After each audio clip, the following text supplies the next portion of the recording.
The human eye and the colorful world.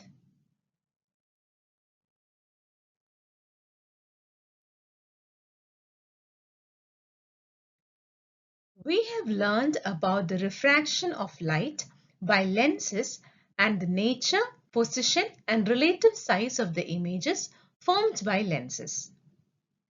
Let's apply these principles and learn about the human eye in this chapter. We know human eye uses light and enables us to see objects around us. It has a lens in its structure. Let's learn the function of lens in the human eye and how the lens used in the spectacles correct the defects of vision. Also, we shall try to explain and understand some optical phenomena that occur in nature, like how the rainbows are formed, why the sky has a blue color, explaining the splitting of the white light, and so on.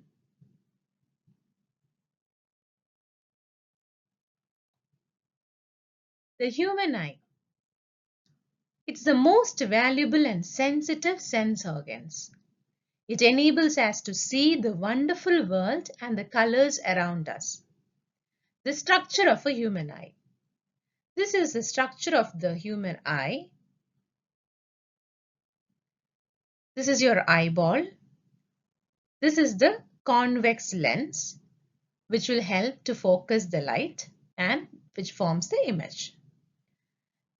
This protruding portion of the eye is called the cornea.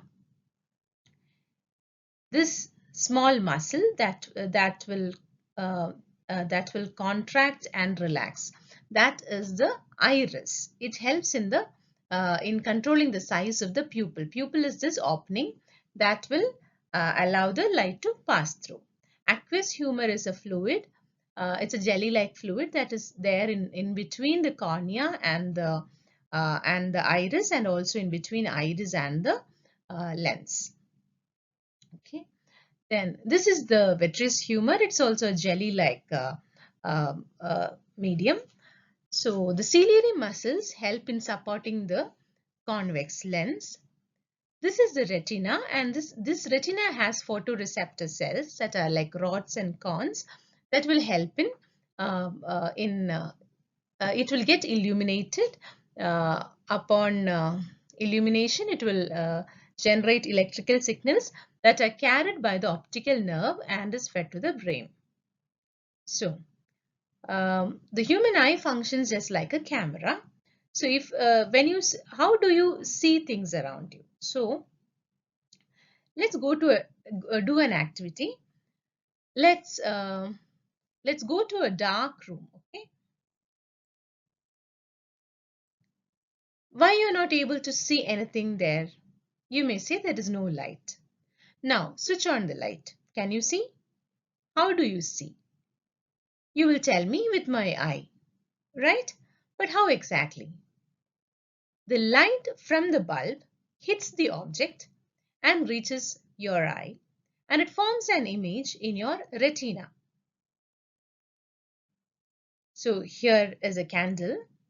The light from this candle is focused by the lens and it enters the eye and it forms an inverted real image on your retina, and your brain perceives this.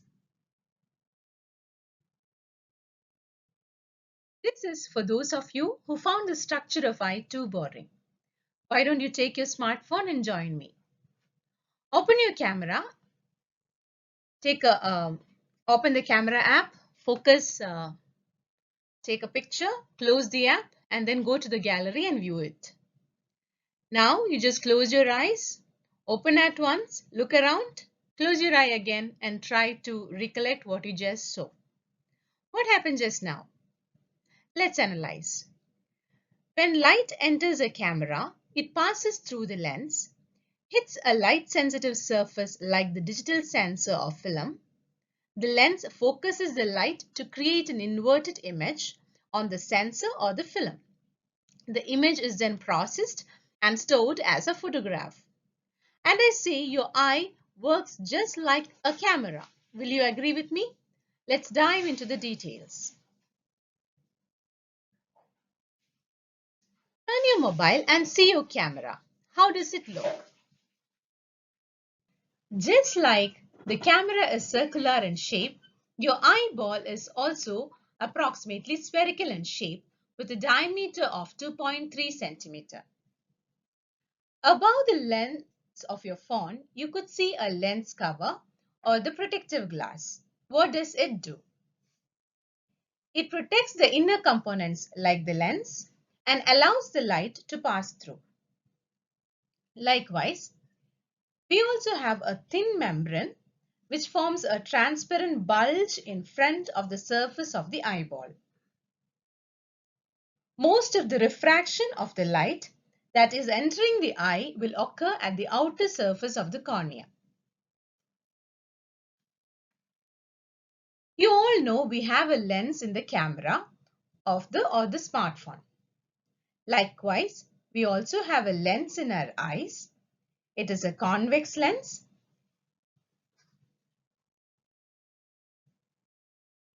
The lens of your eye forms an image on the light sensitive screen called the retina. Both the lens in your eye as well as the lens in your phone focuses the light and creates an image on the retina of the eye or the image sensor of the camera. The crystalline lens in your eye provides the fine adjustments of focal length which is required to focus objects at different distances on the retina. Eye lens forms an inverted real image of object on the retina, which is a delicate membrane that have enormous number of light sensitive cells. They get activated upon illumination and they generate electrical signals. And these electrical signals are sent to the brain via the optic nerve. The brain interprets these signals and processes the information so that we perceive the objects as they are. The lens participates in the refraction of light. Now, we have three support systems that we should learn. The first one we learn about the ciliary muscles. The ciliary muscles that are located on the both sides of the lens will help in the accommodation, or it is a process of changing the shape of the lens to focus on objects at varying distances. So, how the ciliary muscles help in modifying the curvature of the lens? Okay, the lens is composed of a fibrous jelly-like material and it is able to change the curvature of the lens with the help of the ciliary muscles. So, when the curvature is changed, what happens? The focal length of the lens will change. So, to focus on the objects that are nearby, the ciliary muscles will contract. So, the lens will get rounded up. So, the focal length reduces. So, you are able to see the things that are nearby very clearly. So, when the ciliary muscles relax, what happens? The lens will become more thin. So, your focal length of a thin lens is more. And thus, you are able to focus or see the distant objects that very clearly. Now, we will talk about and see this is the pupil. It is something like an aperture of the camera. Okay, so and you tell me what the aperture does. It controls the amount of light that is entering the camera.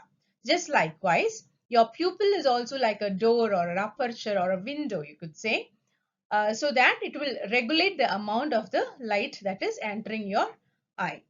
So when the pupil dilates or it expands, it will allow more light to pass through.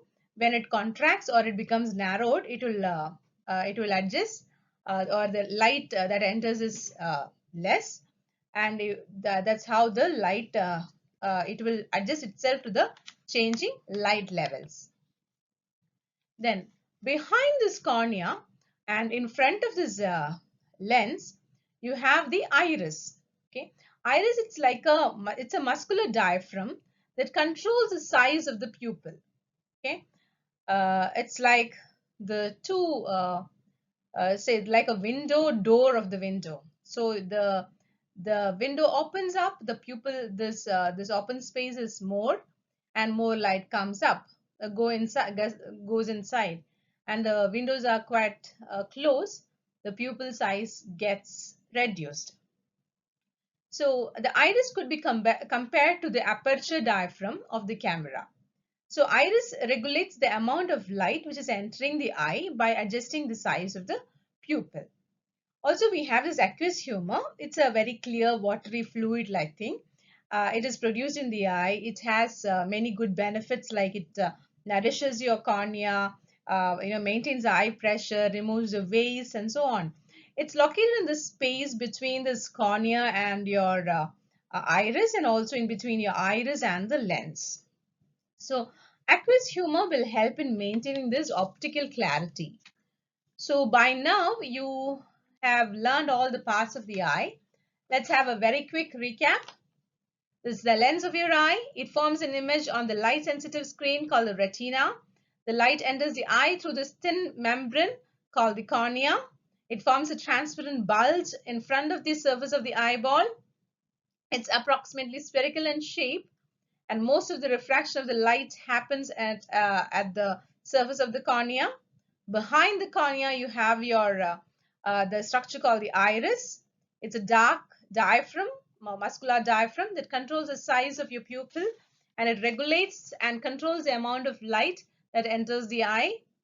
The crystalline lens, it provides the finer adjustments of focal length, which is required to focus the objects at different distances on the retina. Eye forms an inverted image or inverted real image on the retina, which is a delicate membrane that has many light sensitive cells which will get activated upon illumination. It will convert these light signals into electrical signals and is fed to the optic nerve that will interpret these signals and process the information by the brain. Then, why does a camera give you a 2D picture and eye gives you a 3D picture? Why your eye lens can change its focal length while your camera lens can't? So you may comment in the comments column. Thank you.